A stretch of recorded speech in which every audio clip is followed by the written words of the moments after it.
Early in the morning of January 21st, the celebrity solstice docked in the port of Tauranga, located in the only natural harbor between Auckland and Wellington, offering good shelter in all types of weather as it is protected by Mount Maunganui and the Matakana Island. The port of Tauranga is New Zealand's largest port in terms of gross export tonnage and efficiency. As we enjoy the panoramic view of the area, let me tell you a little bit about Mount Maunganui, commonly known by locals as just the Mount. It is an extinct volcanic cone at the end of a peninsula and the town of Mount Maunganui. It is considered very important and sacred by the local Maori iwi, featuring extensively in local mythology. The summit is 232 meters above the sea level.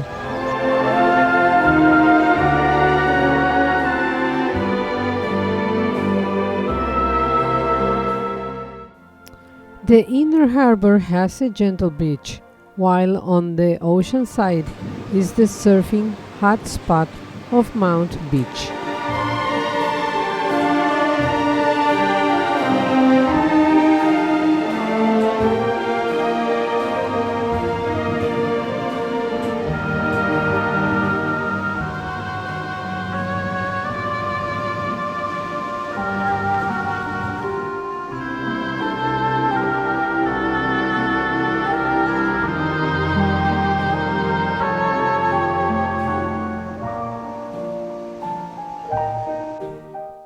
Mount Maunganui main beach has been ranked as one of the best beaches in the South Pacific.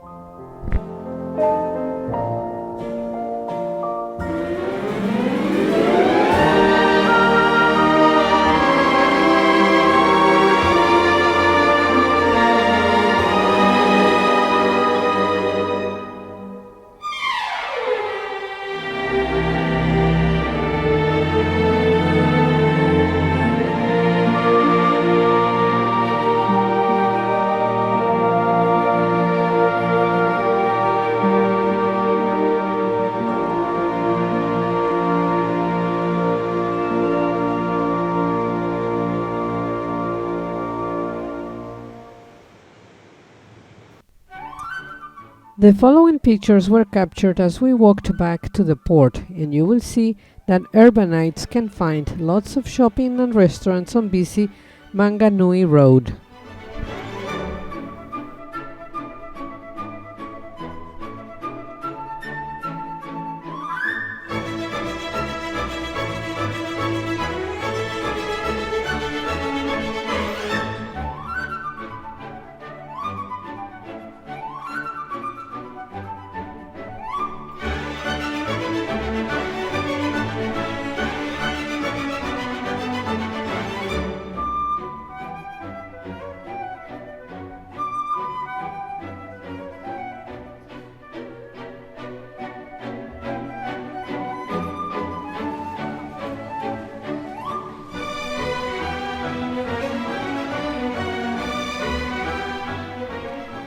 Once back at the port, we boarded a tour bus that drove us to Tauranga to visit the Elms mission station, said to be the oldest building in the Bay of Plenty.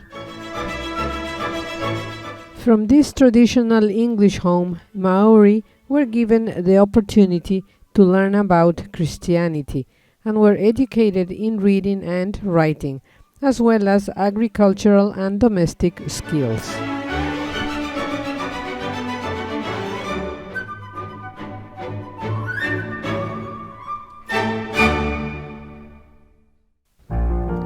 Portraits of the first generation owners of the house.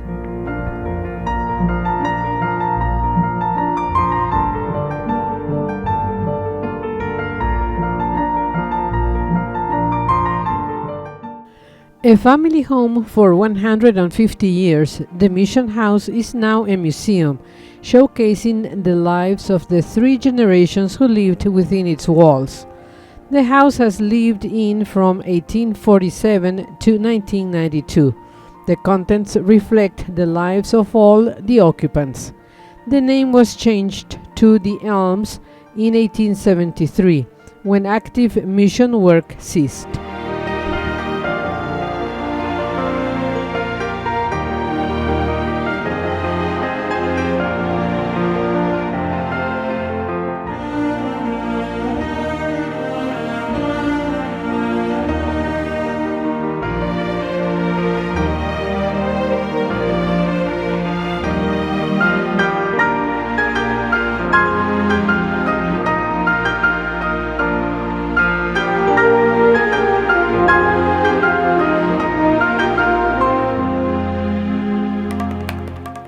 Alfred Brown's library was finished in 1837 and is the oldest freestanding library in the country.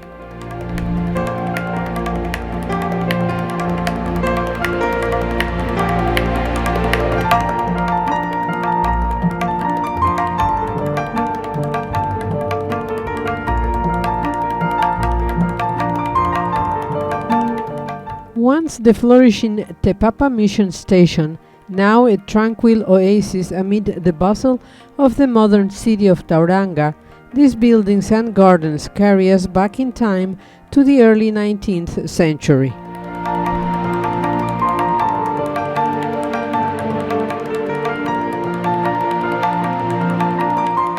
One of the unusual trees in the property is the Banja Banja pine.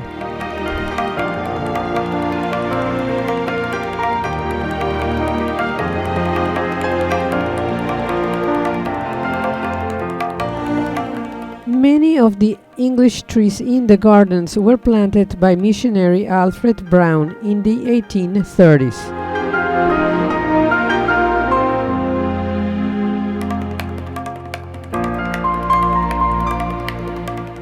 Norfolk Island pines were favored by missionaries for the Christian cross, renewed in each year's new growth.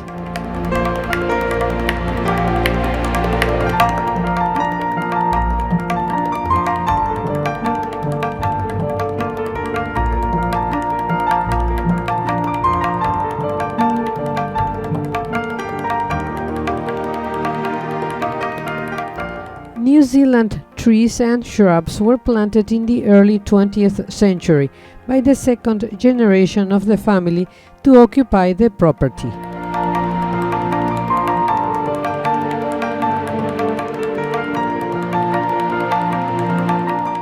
The original wooden chapel, completed in 1845, was demolished in the early 20th century. The present building, which seats 70 people, is a replica built in 1965.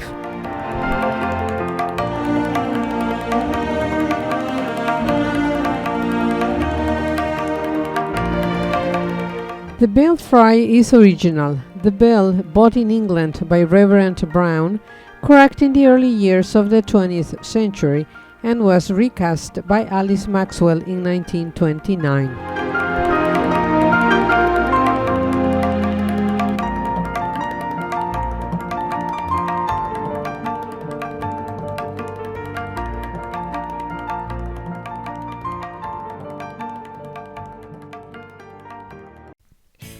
Then we were on the road again. This time our destination was Te Puke, a town located 28 kilometers southeast of Tauranga in the Western Bay of Plenty region. It is particularly famous for the cultivation of kiwi fruit.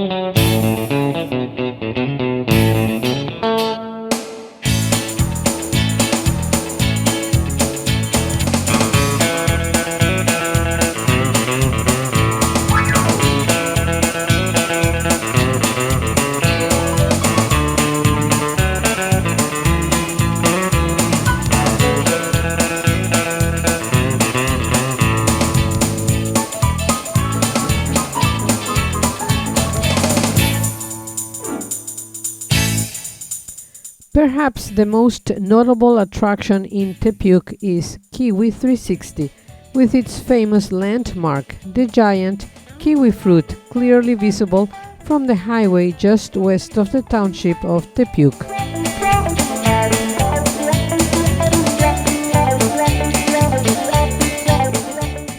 In view the impressive tall fences to protect the kiwi orchards from the wind and one of the wind machines, not just the grower's best friend, but also the most environmentally friendly means of frost protection.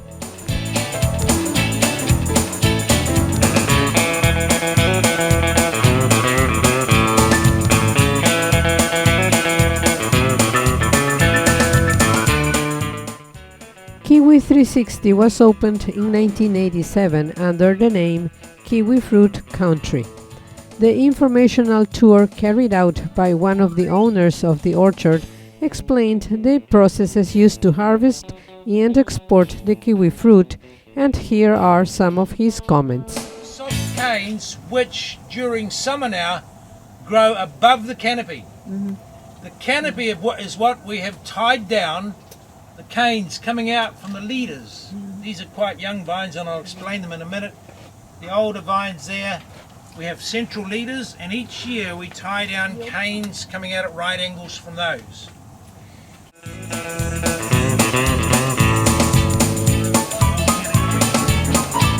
High rain, above that we have high sunshine.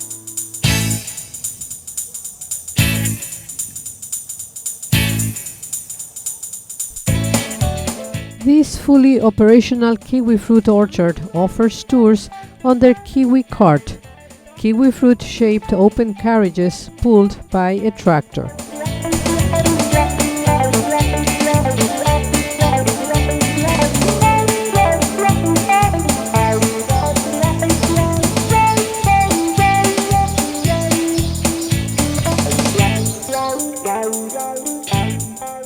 We returned to the celebrity solstice just in time to enjoy the Maori folkloric experience.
Pictures of the 14th deck as the celebrity solstice was getting ready to set sail towards Wellington.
was at the Grand Epernay Dining Room.